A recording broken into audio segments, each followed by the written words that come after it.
ये प्रदेश क्या होता है? हिंदुस्तान में 28 प्रदेश हैं, 8 यूनियन टेरिटरीज हैं। ये प्रदेश क्या है? जो बड़े मुल्क होते हैं उनमें पॉलिटिकल और प्रशासनिक दृष्टि से छोटे छोटे भागों में उसको बांटा जाता है। आपने बांग्लादेश का नाम सुना? बांग्लादेश का नाम सुना? उसमें कोई प्रदेश नहीं है।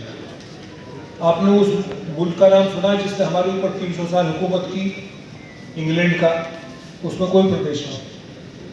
तो प्रदेश की जरूरत क्यों आन पड़ी? प्रदेश की जरूरत आती है जबकि मुल्क बड़े होते हैं तो, और उन प्रदेशों को कुछ संवैधानिक, कुछ कानूनी, प्रशासनिक तरह तरह के अधिकारों को दिए जाते हैं। वो एक बात की लंबी बात हो जाती है संविधान की।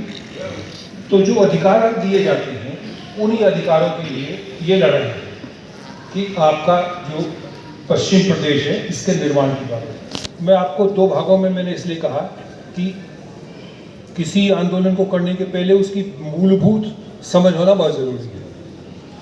प्रदेशों की इतिहास में आपको जरा 2 मिनट में बता देता हूँ। 1947 में भारत आज़ाद हुआ। 1950 में प्रदेशों का आपस में मिलाई गई, चूँकि 560 रियासतें थी राजाओं की। तो जो वो मिले तो उनको कहाँ पे डाला जाए, तो उसमें रियासतें बनी और रियासतों की इंडिपेंडेंट रही और 4 कैटेगरी के सूबे बनाए गए। Category A, category B, category C और कैटेगरी डी। आप में से बहुत कम लोगों को जानकारी होगी। ए बी सी डी, उसी हिसाब से उनके अख्तियार हैं।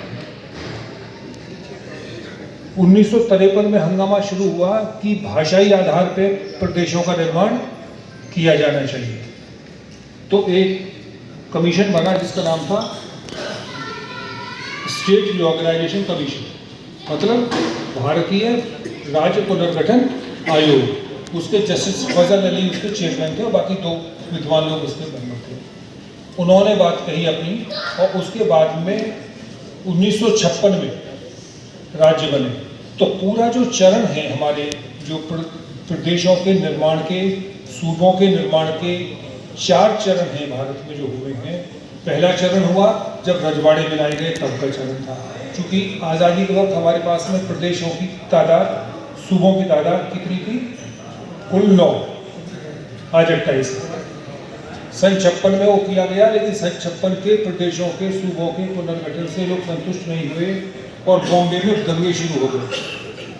1960 में उन दंगों के बाद में महाराष्ट्र का और गुजरात का पुनर्गठन हुआ। तो ये 1960 में अस्तित्व में आए महाराष्ट्र और गुजरात वगैरह और बहुत सारी चीज़ें। फिर भाषाई बात पे हंगामा हुआ पंजाब में, तो 3 प्रदेश इसमें से बने। एक बना पंजाब, हरियाणा जिसकी कोई डिमांड नहीं थी वो अपने आप ही बन गया, और एक हिमाचल प्रदेश बना, यूनियन टेरिटरी बोलते हैं उसको, मतलब प्रदेश से थोड़ा कम होता है। तो ये तीसरा चरण है। चौथा चरण में, तीसरे चरण में क्या हुआ कि उसमें कुछ और वजूहात से वो सूबे बनाए गए जिनमें कि एक एमपी है।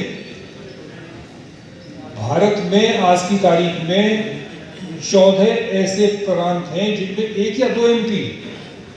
उनकी अपनी पब्लिक सर्विस कमीशन है, उनका अपना हाई कोर्ट है, उनकी वो सब खुद मुख्तार है।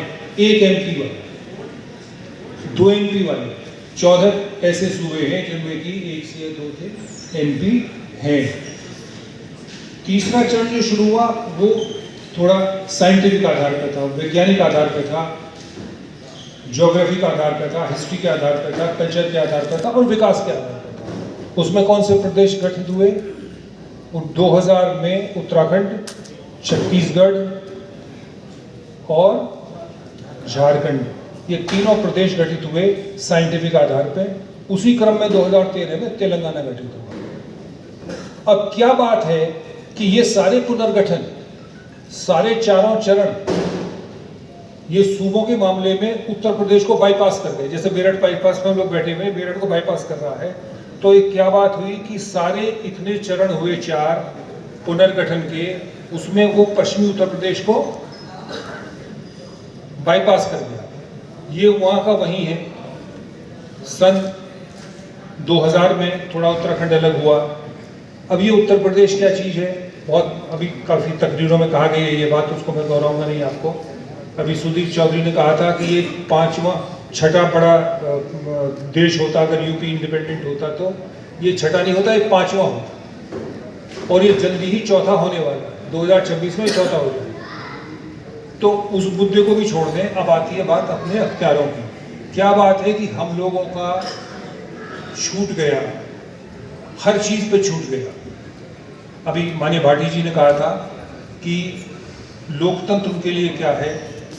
लोकतंत्र के जितने भी खंबे हैं उनकी उन्होंने बड़ी अच्छी व्याख्या की है। और उन खंभों में आज़ादी की लड़ाई किस बात पे लड़ी गई, किस बात पे लड़ी गई आज़ादी की लड़ाई? स्वराज्य पे, स्वराज्य पे लड़ी गई। स्वराज्य का मतलब हमारा राज्य।